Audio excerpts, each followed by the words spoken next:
Non, mais vraiment, il a droit à la petite visite chez le vétérinaire tous les ans, évidemment, parce que comme un peu nous, des fois il y a un peu de tartre, tout ça, il faut nettoyer nickel. 02 31 44 48 44. Interrogez Pascal Tréorel si vous avez, non pas comme Jean-Baptiste, des petits soucis avec votre chien ou votre chat. C'est les problèmes d'éducation et de propreté, Pascal, l'essentiel. Oui, c'est même plus large au niveau comportemental. Le chien, pourquoi il se met à aboyer d'un coup, d'un seul J'ai eu quelqu'un dans la semaine qui m'a appelé.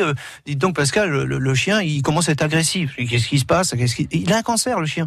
Il est sous traitement. Donc faut comprendre. Il faut comprendre. Les gens, il faut expliquer. Oui, mais le vétérinaire m'avait pas dit. Il a des médicaments très spécifiques. Alors, faut peut-être lui en donner un autre pour diminuer cet effet-là. On t'appelle au standard pour t'interroger sur nos chiens et chats. Tout de suite. Éducateur canin près de Caen, Colette à Condé-sur-Noireau. Bonjour. Bonjour. Je vous présente Pascal. Merci. Bonjour Colette. Bonjour. Votre question, s'il vous plaît. Un petit chat qui a 2 mois aujourd'hui et j'arrive pas à le mettre propre. Donnez-moi des conseils, s'il vous plaît. La question est claire, direct. Oui, 2 mois, vous me dites? Oui. Ah oui, là il va falloir se presser parce que le chat est un animal relativement propre normalement. Vous, vous êtes dans un appartement, en maison, vous êtes en maison, mais on l'a pas laissé sortir encore. Oui, mais il faudrait peut-être le laisser sortir un petit peu, mais vous pouvez le prendre avec une petite ficelle, de façon à ce qu'il puisse aller dans le jardin. Il fait beau aujourd'hui, qu'il prenne le soleil. C'est très bien pour synthétiser certaines vitamines qu'il a absorbées. Je le laisse sortir et rentrer comme il veut, mais il va pas loin, quoi. C'est juste, il prend juste l'air. Ouais, c'est bien, il prend un peu le soleil. Malpropreté à 2 mois, c'est pas encore de la malpropreté. Est-ce qu'il fait déjà dans sa litière, des fois? Oh, il a fait une fois. Ouais. Alors c'est une litière quoi? C'est un sable? C'est quoi comme litière? Non, c'est une synthétique. Les autres, ils ont synthétique et ça marchait bien. Oui, alors une litière qui va... Oui, je vois bien ce que vous utilisez. Une litière qui va bien à un chat ne va pas forcément à l'autre. Moi j'essaierai tout simplement une autre litière qu'on appelle de l'agglomérante. C'est un sable de façon à... Il est possible que votre chaton va tout de suite préférer ce type d'agrégat, si vous voulez, parce que les petites boules que vous nous donnez, c'est des rondes ou des carrés? Non, c'est des souris de toutes les couleurs. De toutes les formes, elles sont pas rondes. Ouais, voilà. Donc, s'il est possible qu'il n'ait pas du tout apprécié d'avoir ça entre les doigts de pied, entre les pattes. Vous voyez? D'accord. Et donc, changez-lui, et je pense que vous allez trouver rapidement la solution, Colette. Eh ben, j'espère. Comment s'appelle votre chat? Comment il s'appelle? Picsou. Ah, d'accord, c'est sympa. Est-ce que c'est bien le P cette année, au fait? Oula, Pascal. Pour les chiens, oui. Les chats, je crois que c'est pareil. Je ne sais plus. J'ai un trou de mémoire. Je suis parti dans autre chose dans ma tête. Picsou, il est un peu radin, peut-être. Non, c'est pour ça que vous l'avez appelé comme ça? Non, c'est parce qu'on cherchait un prénom avec un P.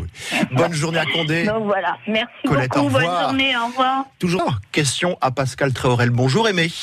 Oui, bonjour Pascal. Bonjour Monsieur Tréorel. Bonjour Monsieur Tréorel.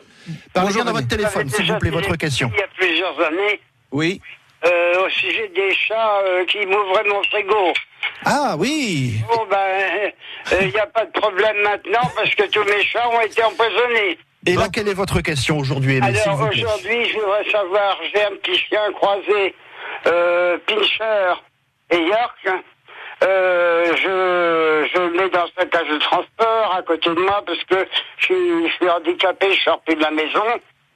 Et il est pas propre. Si jamais je le laisse en liberté dans la maison, il lève la patte partout et il fait ses crottes partout. Donc question propreté aussi, Aimé. Ouais, mais alors le chien, il a quel âge? Le chien n'est pas vieux, il a 3 ans, je crois.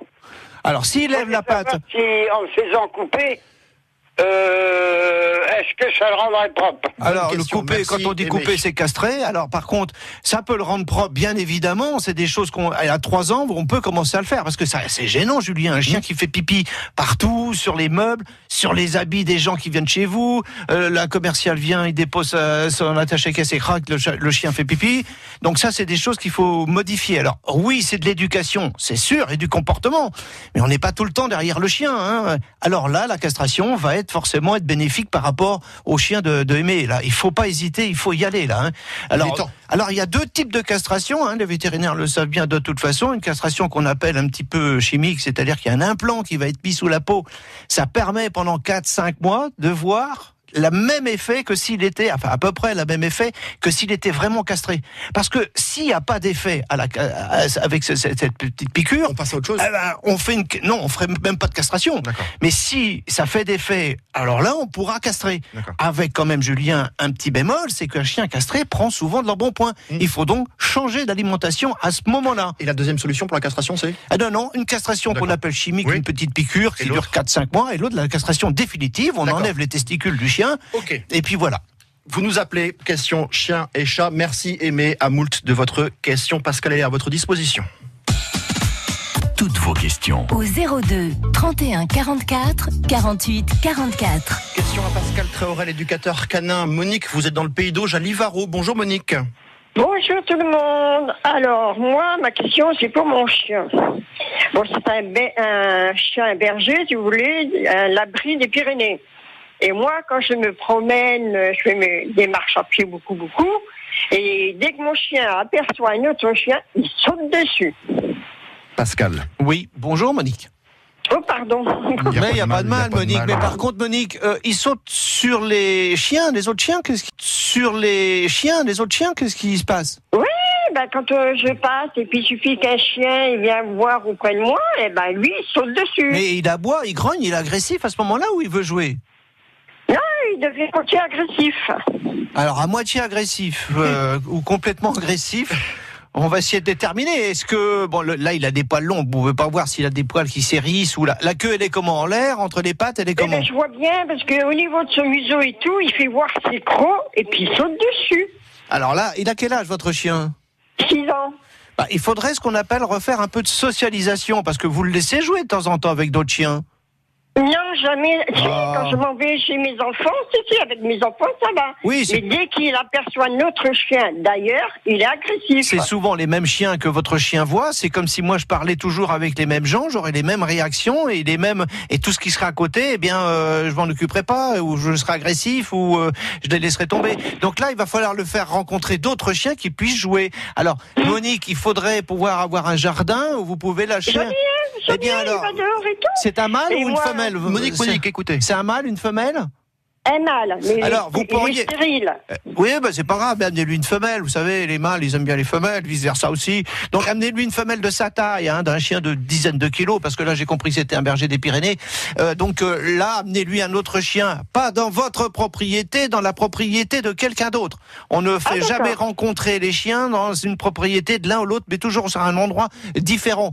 Julien, le berger des Pyrénées, il a une spécificité. Laquelle, Pascal? Il a des doubles ergots aux pattes arrière. Comme tous les bergers français, c'est la marque française, ils ont des doubles ergots qui traînent sur la patte arrière. C'est quoi les Des ergots, c'est des petites choses qui pendent sur le côté de la patte. Ça sert à quelque chose? Non, justement. Alors les éleveurs, quand ils sont tout petits, les chiots, ils coupent ça à quasiment la naissance parce que ça s'aggrave sur les grillages. Mais pour avoir un chien de race, quand on le présente, pour le confirmation, il faut avoir ces doubles ergots, sans quoi votre chien de berger ne sera pas confirmé en France. On va pas ergoter pendant 2 heures non plus, Pascal. Non, on va pas ergoter longtemps. Monique, dernière chose. Lui, c'est un plus petit que les gros. Oui, alors ce qu'ils appellent les gens bergers des Pyrénées, ou labrite. Labrite, c'est par là-bas, c'est le mot local. Donc voilà. On parle couramment pyrénéen, bien sûr. Pascal. Bien sûr. Bonne journée.